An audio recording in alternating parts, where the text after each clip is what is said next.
Entonces, les ruego a los participantes a lo más breve posible sus opiniones. Por favor, Jaime Dunn. Primero un comentario y una pregunta. Y lamento ser más pesimista cuando Henry explicaba de estos préstamos que se han hecho del Banco Central a las empresas públicas, cómo se van a devolver o quién las va a pagar al final o qué va a suceder. Primero, ¿no? Recordar que en el medio de entre el préstamo del Banco Central y las empresas públicas hay en realidad un fideicomiso, ¿no? Que se llama el FINPRO, este Fondo para la Revolución Productiva. Y ya de entrada, ese fideicomiso ha sido creado con 1.200 millones de dólares que ha puesto el Banco Central. Entonces, el Banco Central en realidad le ha prestado al fideicomiso y el fideicomiso le presta a las empresas públicas. Pero hay un tema ahí que no es muy conocido, que el Banco Central le ha prestado al fideicomiso FINPRO, diciéndole que de los 1.200 millones de dólares, 600 millones tienen carácter de no reembolsable. Es decir, ya ha nacido mal todo este esquema desde que se aprobó la ley del FINPRO el año 2012. O sea, la mitad de ese dinero ya está perdido. Rápidamente entrando a la pregunta, Francesco, mencionaste algo muy rápido y quisiera que nos puedas aclarar un poquito más, a ver, tratando de poner algo de esperanza a esto que no es una autopsia, creo que se está volviendo un funeral. Por todas estas malas noticias y tan realistas que han sido. ¿Debemos realmente apostar a los biocombustibles? ¿Hay realísticamente una oportunidad de hacer algo ahí? El 2018 se ha anunciado que Bolivia entra al área de los biocombustibles. ¿O es realmente otra falsa esperanza, estimado Francesco, la que nos están vendiendo ahí? Como dije antes, los biocombustibles son un parche. No resuelven el problema porque son un porcentaje, 10%, 12% del consumo. Y mientras tú fomentas el consumo a través de incrementar los volúmenes que pones a disposición, también agravas el problema. Segundo, hay una diferencia entre el etanol, el bioetanol y el biodiesel. El bioetanol ya se produce en el sentido que los azucareros tienen dentro de sus ingenios una producción de alcohol que antes exportaban en la comunidad andina, al Perú básicamente. Pero ese mercado se ha cerrado. Entonces, no teniendo dónde poner ese alcohol, lo han convencido yacimientos a alargar la gasolina. Pero es un producto que ya existe. Para el biodiesel se necesita una producción que no hay en este momento. No se va a utilizar la soya, que tiene precios astronómicos en este momento. Además, no, éticamente es parte de la cadena alimenticia, sino la jotropa, el piñón, algunas de estas plantas que solo sirven para sacar aceite, combustible. Pero eso implica un trabajo de 5, 6, 7 años, de medio millón de hectáreas de hacerlo. ¿Quién lo hace? Y el error, otra vez, que están haciendo con la planta de biocombustible, que a toda vista es un negocio, es que el Estado tiene que hacer eso. Yo siempre dije que si es un buen negocio el biocombustible, que lo hagan los privados. Ellos gastan diésel en sus maquinarias, podrían poner un ingenio, una planta de biodiesel y utilizarlo en sus maquinarias, ¿verdad? E incluso darle permiso para venderlo. Pero no, sabemos que los agroindustriales no quieren biodiesel, que lo que quieren es el subsidio al diésel, agarrárselo. Entonces, prefieren que no meterse en ese negocio. De hecho, no se van a meter. Y me temo que el Estado, además de la planta, va a tener que plantar también la materia prima para poder hacerlo funcionar. Y eso sería un gran desastre, realmente. Carlos Alfonso Ibáñez, por favor. Miren, a mí me preocupa el pesimismo, digamos, en cuanto a que decir que ya no hay gas en Bolivia. Existe aparentemente gas en Bolivia. Tuvimos una charla muy interesante de los exministros José Guillermo Torres y ¿cómo se llamaba el otro? Ríos, el viceministro Ríos. Ellos dicen que sí hay. He estado queriendo ver por informaciones últimas realmente cuál es la existencia de la reserva que existe en los suelos. Y lo único que he encontrado, lo último que he encontrado es un informe, digamos, de la agencia de noticias de Swiss Inform, en que dice que un informe de certificación determinó en agosto del 2018 que Bolivia contaba con 10.7 trillones de pies cúbicos de reservas probadas de gas natural, que se calculó tener una duración de 14.7, casi 15 años a partir del estudio que hizo la firma canadiense Sproul International Limited. Entonces, hablando con ellos y conversando con ellos, es decir, estar buscando otra, una cosa que dijeron bien claro, cambiar la matriz energética de Bolivia, eso cuesta pues millones y eso no va a pasar. Es muy difícil, es mucho más costoso. Lo que tenemos que hacer, y de una vez métanse todos eso en la cabeza, es tenemos que sacarle el negocio del manejo de los hidrocarburos y de todas las cosas a este gobierno que está metiendo la pata. Lamentablemente, que para poder perforar y encontrar esos pozos y explotar esos pozos nuevamente, esa cantidad de gas tan grande que tenemos, ¿ok? Toma sus 10 años, digamos, para hacerlo comercialmente, económicamente viable. Ese es el problema. O sea que vamos a tener que tener un periodo de vacas bien flacas, porque el gas natural, y ténganlo bien en cuenta, ¿ok? Ha estado en las épocas de oro, digamos, de vacas oro, de Bolivia, ha estado contribuyendo casi con el 45% del TGN, o sea, el presupuesto del país, con lo que se hace educación, carreteras, salud, todo lo que ustedes quieran. Ahora estamos en menos de 20, y posiblemente en un momento vamos a llegar a 0. Pero métanse en la cabeza de una vez que tenemos.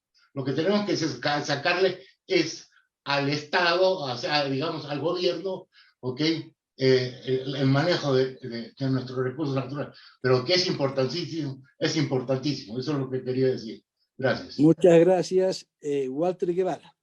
Parece que el problema de fondo, como siempre, es político. En una metáfora, estamos pues siendo nuestra sangre chupada por un ejército de sanguijuelas, ¿no? Entonces mi pregunta es, ¿cuánta suerte van a tener estas sanguijuelas con su negocio de chupasangres? Porque los últimos 15, 16 años han tenido muchísima suerte.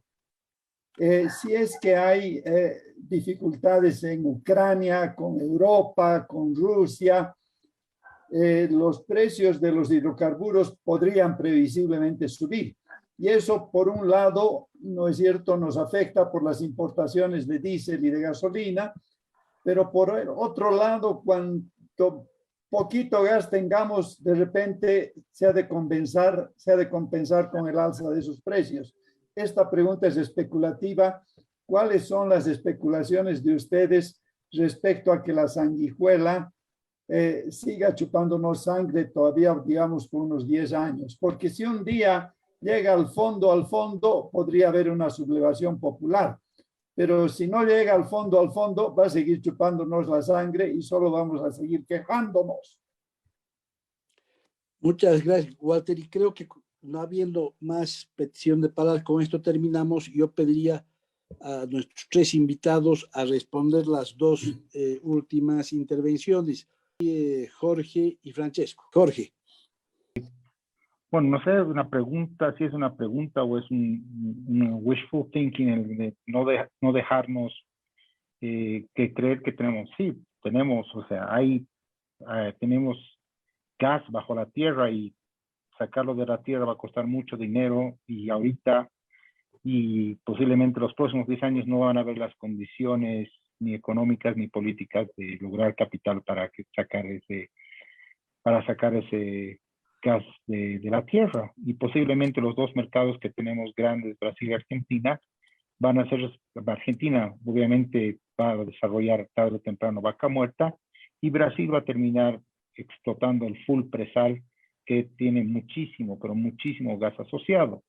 Entonces yo sería un poco más realista y vería el tema de que, un poco yéndome con Francisco, ver otras posibilidades, y decir que vivimos una buena época con el gas y se acabó. Yo soy bastante pesimista en este tema. Sí. Bueno, lo que decía Carlos puede ser cierto. Podemos tener todavía gas en el subsuelo, pero hay que sacarlo, hay que explorar. Eso no puede hacerlo Yacimientos. Está siendo un gran error quemar dinero en capitales, digamos, de riesgo, ¿no? Cuando las necesidades del país en todos los campos sociales, de salud, de educación, no son grandes. Pero también las condiciones objetivas para que una empresa venga a invertir. Ya yo expliqué que nadie ha invertido porque no le convenía con esas condiciones. Entonces, respondiendo también a Walter, yo no soy adivino para decir qué va a pasar. Yo soy más cerca a los profetas de Israel que decían, si no hacen eso, les va a pasar eso. Entonces, yo veo claramente que el ciclo del gas se está agotando y se agota en la medida, como dice Jorge, que perdemos mercados de exportación. Argentina yo lo doy por perdido. Tenemos unos cuantos años más hasta que ellos sean autosuficientes. Brasil puede ser. Por eso el atractivo para las empresas para invertir en Bolivia debería ser el mercado de Brasil. En ese sentido, hay que dar las condiciones para que inviertan. Mientras tengamos 50-50 en campos de petróleo que producen 500 barriles, 250 hay que darlo al Estado, en realidad 740, por lo que le decía, no, de 1000 barriles, 740 se lo lleva al Estado y 260 te lo pagan a un precio más bajo que el precio internacional, que por cierto hoy está en $91 el barril, ¿no? Y nosotros pagamos 27 en la refinería y si hay alguna bonificación hasta 40. Eso no funciona. Tenemos que ponernos por lo menos al nivel de la región, de las ventajas, de los incentivos que dan los demás países. Por eso no hay nadie que venga de afuera, excepto Gazprom, que viene por razones geopolíticas para que votemos en el Consejo de Seguridad, que ya no estamos a favor de ellos, pero no ha invertido un centavo en exploración. Siempre hacen anuncios. Y las empresas que están, las inversiones que han hecho, solo un ejemplo, el famoso campo Boyuy, que ha costado $120 millones y ha sido seco. ¿Quién lo paga? Lo paga Yacimientos. ¿Por qué? Porque no es un contrato de exploración, no es un contrato hecho para explorar, es simplemente una perforación dentro del proyecto Margarita. Entonces, como Margarita es un campo aprobado, todo eso es un gasto que ha hecho Repsol y que le carga después a Yacimiento. Así no funciona la cosa, ¿no? No solo no hemos ganado, sino hemos perdido dinero a través de esas experiencias. Repito, si siguen así las cosas, si tenemos esa legislación, si tenemos esa ideología, si no vemos que el gas, aunque encontremos 2 o 3 campitos, porque en megacampo podemos olvidarnos, ¿no?